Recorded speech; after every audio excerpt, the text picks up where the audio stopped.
खामोश हुए लब तो लहू बोल पड़ा है। लो बोलने वालों का गुरु बोल पड़ा है।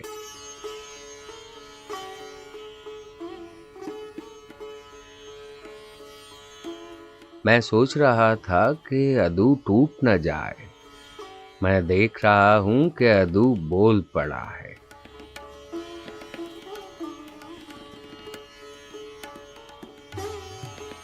जंजीर की आवाज तो दम तोड़ गई थी।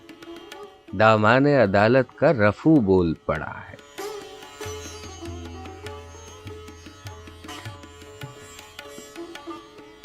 हमको तो कभी खैर ये दावा ही नहीं था। जिसको भी थी जब्त की खूब बोल पड़ा है।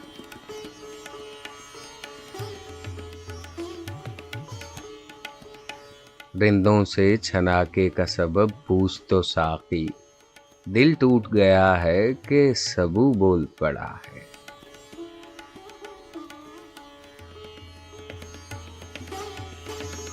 राहील तेरी बात पे हैरत नहीं हमको। इस बात पे हैरत है कि तू बोल पड़ा है।